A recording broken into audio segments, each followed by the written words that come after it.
We're here because your heightened awareness deserves heightened entertainment. The Last Show with David Cooper.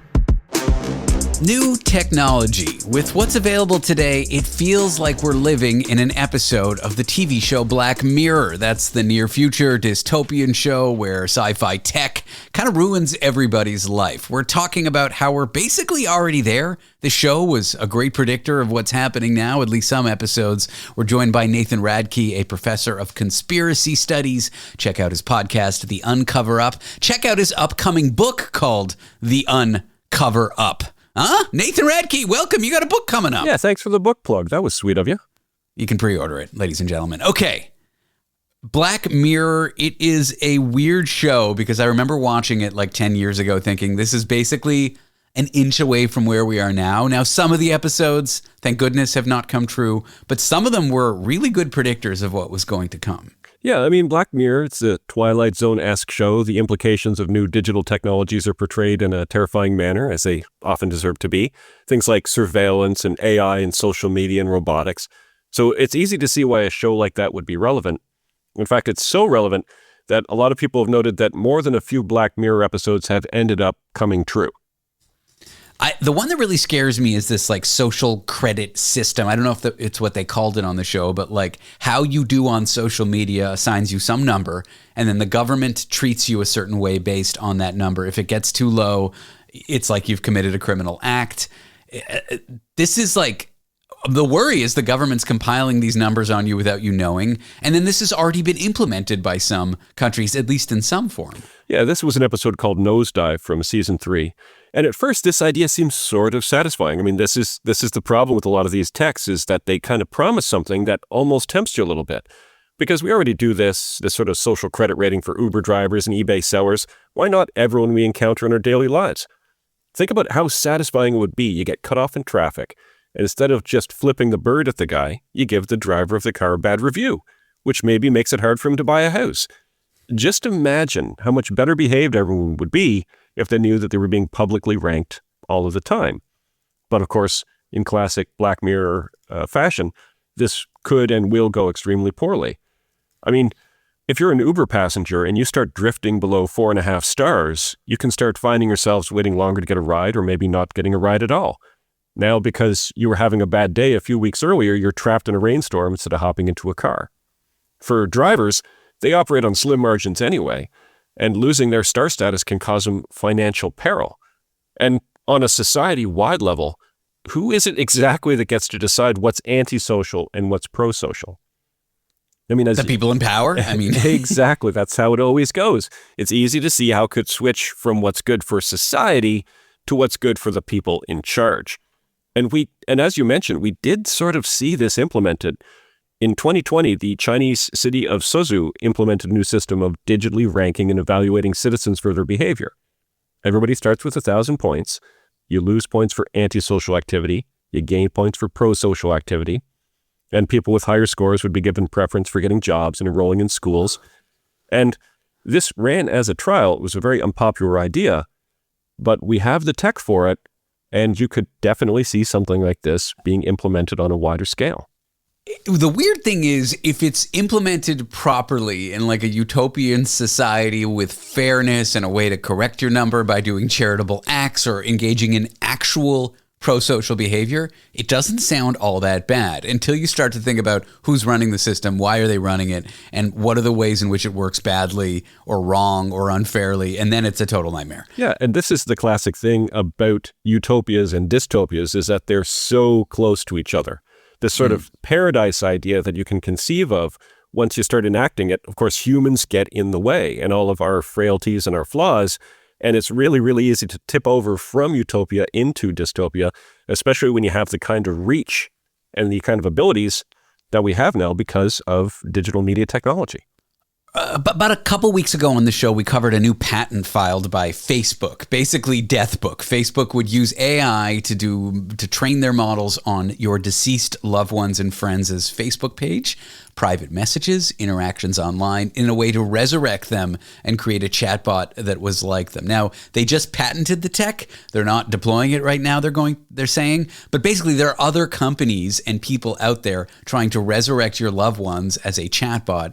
And there's a Black Mirror episode about that too. Yeah, it was season 2's Be Right Back. A woman's partner is killed in a car crash, so a company builds her an AI version of him based on his online communications and social media posts. And again, at first, this makes perfect sense. Loss is a terrible thing. Grief is hard to bear. I remember when my mom died, I spent months wishing that I could at least still text with her a little bit. And lots of people feel that way about their loved ones. It's why an entire industry sprung up at the end of the 19th century with people in dark rooms with crystal balls who promised that they could communicate with your dead loved ones. But, of course, these days, who needs crystal balls and incense when you've got AI chatbots? You could feed all of your loved ones' social media hot takes and drunken emails into it, mix in a few voice notes so that the chatbot even sounds like the person, and voila, it's as if the person has never died. It is. There's also another one, we didn't talk about it at the break, but subscription-based healthcare. There's an episode where there's some, implant this woman needs in her brain or something to stay alive because she's got this terminal illness, but it's a subscription service, and if she can't pay it, it downgrades her reality. I feel like we're not too far away from that. Everything's subscription-based these days. What if there is some healthcare that, implant or something, and you got to pay a monthly fee? What happens if you can't pay it? Well, what happens is it turns from a subscription model into more of a blackmail model. I mean, think about what we were just talking about where you can recreate a dead loved one with AI. I mean, the mediums back in the day in the 19th century, they could use their position as the voice of your dead loved one to take a financial advantage of you. But scams have gotten so much more sophisticated since then. These days, it could be a subscription model. Keep your dead loved one alive for only $12 a month or $10 a month with commercials. Oh, God. So where does that leave us? Where does that leave us in terms of what dystopian technology is here right now in our faces that just kind of got foisted on us? It got forced on us, whether we liked it or not. Well, I think where it leaves us, and I think everybody listening to this is going to kind of agree, it leaves us in kind of an exhausted state. We feel like we are bombarded constantly. The reason a good Black Mirror episode is so effective is because even though it's about futuristic tech, it also goes back to an old-fashioned kind of story trope, which is the monkey's paw. Okay. So the idea of the monkey's paw is you get this magical device, and this magical device promises to solve all of your problems, and it comes from, of course, the famous short story. But then when you use it, it does exactly what you ask it to do, but it also turns out there's some horrifying consequences that you didn't foresee. So a monkey's paw is a curse, but it's disguised as a blessing. It's poison, but it's coated in sugar. And the lesson to every monkey's paw story is, of course, when you're offered one, don't take it. But these days, it seems like we're not even being offered technological monkey's paws. We're just being presented with them against our will. And we're being forced to live out the unintended consequences without necessarily even seeing any kind of benefit. It's the old be careful what you wish for. Side note, always wish for more genies if the genie tells you you can't wish for more wishes. But that's just a little loophole. But yeah, it's good consumer advice there. Okay, so here's a wish that I think some people, especially people who like gambling, would like. The ability to bet on anything. This technology is here. I'm not sure it's actually legal where you live in Canada, but here in the US, there's a company called Polymarket. These are called predictions markets, and it's the tech and the infrastructure and the ability to bet on anything. Sports, celebrity breakups, elections, and of course, war, Nathan. Perhaps I want to bet on a foreign leader being deposed. Does this sound familiar to you? It sounds familiar, and this is one of those cases where I feel like reality has gotten out ahead of shows like Black Mirror, and that our actual real world is getting in some ways darker and stranger and more alarming than even our fiction is. This episode is brought to you by Athletic Brewing Company. No matter how you do game day, on the couch, in the crowd, or manning the snack table, Athletic Brewing fits right in. With a full lineup of non-alcoholic beer styles, you can enjoy bold flavors all game long. No hangovers, no buzz, no subbing out for water in the second half. Stock the fridge for tip-off with a variety of non-alcoholic craft styles available at your local grocery store or online at athleticbrewing.com. Near beer, fit for all times. How safe is it really to allow people to make a bet on just about anything? Celebrity breakups, election outcomes, even war, perhaps the getting rid of a foreign leader. Well, this technology exists in some countries where they're legal. It's called predictions markets. And suddenly, gambling can be strange. It can cause unintended consequences. And are we heading towards disaster with these markets? That is the question we're going to explore here on Conspiracy Corner with Nathan Radke, who is a professor of conspiracy studies. Check out his podcast. It's called The Uncover Up. Nathan, welcome back to the show. Well, thanks for having me back. So to me, prediction markets sound like, I don't know, the world's ugliest stock exchange, people betting on government coups, assassinations, wars. And some people can actually affect the outcome of these events. Imagine some high-ranking government official making a bet on what an army will do, but they actually have some sway on what that army does. That's really ugly to me. Yeah, it's ugly and it's disturbing. So things like Polymarket, they're crypto-based sites. And so already that sort of adds an element of sketchiness, technological sketchiness to it. It is illegal in my province of Ontario, but the idea is that users can make bets on real-world events. So you're presented with a number of scenarios with expiry dates, and you can either invest in, yes, it will happen by this date, or no, it won't happen by this date. Then once the deadline passes, anyone who invested in the correct answer gets paid. Everyone else loses. And the more unlikely an event is, the less people will invest into happening. And so the better the payout, if it does happen.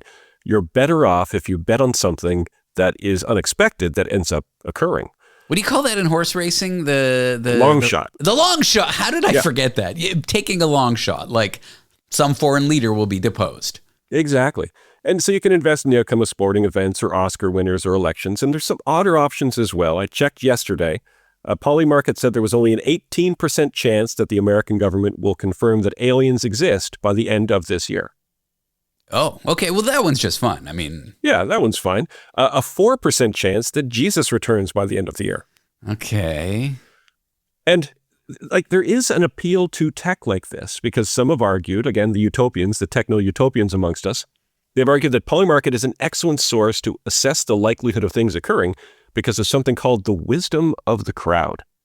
Don't we always talk about the foolishness of the crowd, like mob mentality, like stampedes, things like this? Yeah, so this is sort of the opposite of that, because this idea of the wisdom of the crowd is based on an experiment.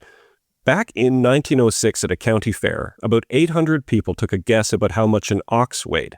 And then afterwards, it was found that the average of everyone's guess was very, very close to the correct answer.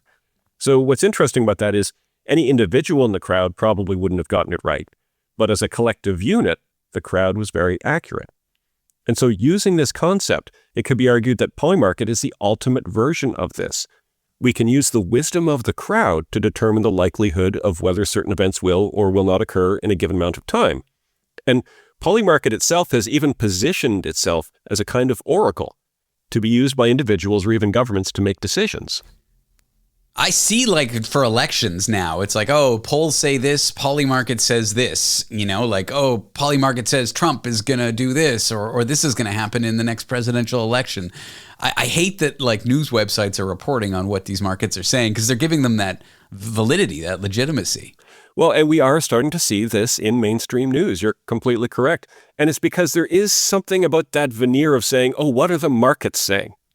Yeah. Like that seems to give it this sort of like this heft, this kind of seriousness. But as you would expect, and as you've already predicted, there are some serious, serious problems with all of these ideas.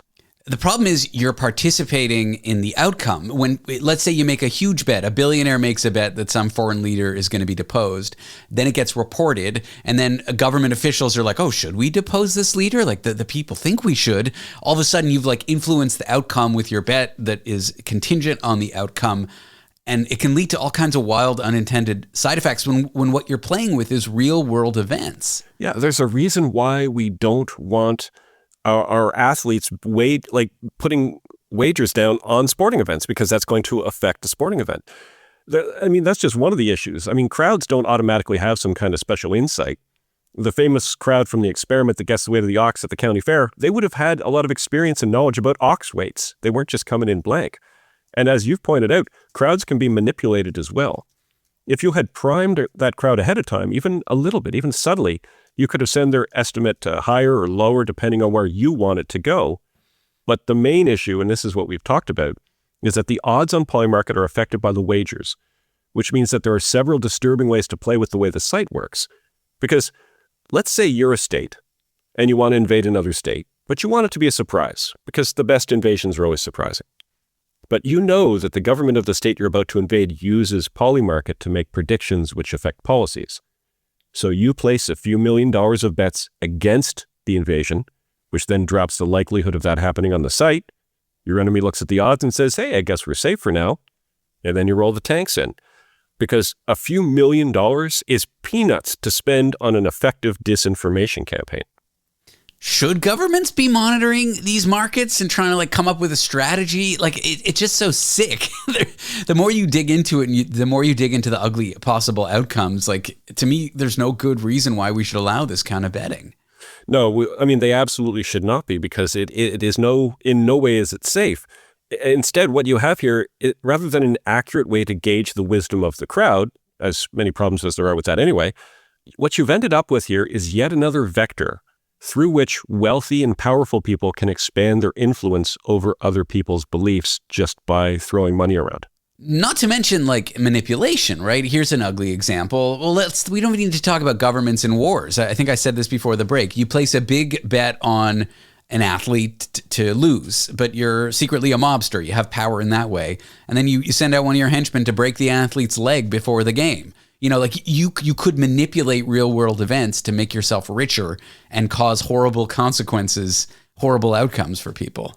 Well, what's fascinating about this is that conspiracy theories always have some kind of esoteric or complicated explanation for the motivations of these sinister groups that are controlling things from behind the scenes.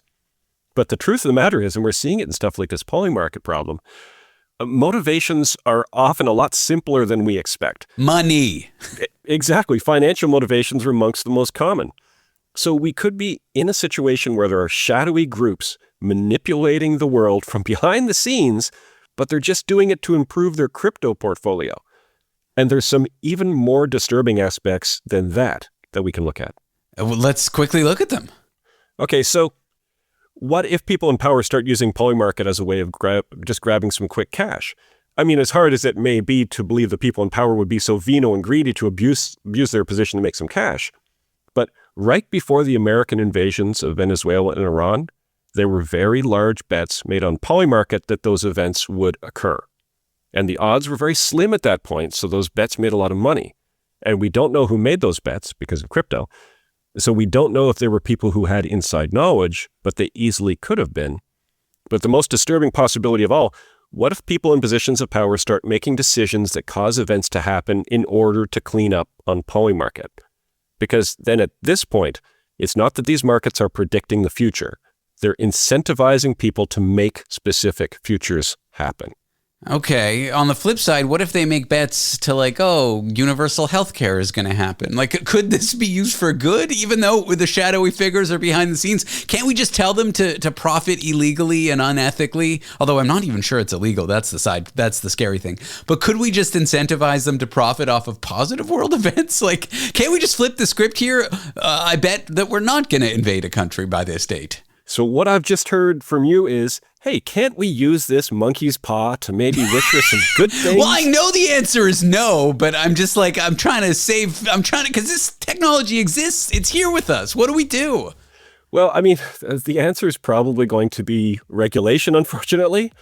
And I say unfortunately because, of course, then the people who have to decide about the regulations are going to be the people who benefit from the lack of regulations. Well, you can check out Nathan Radke's podcast, The Uncover Up. He's a professor of conspiracy studies at Humber Polytechnic. Nathan, I wish we had more time. It's been a joy having you on the show. Well, I'm always happy to be here. Hello there. Thursdays on Global.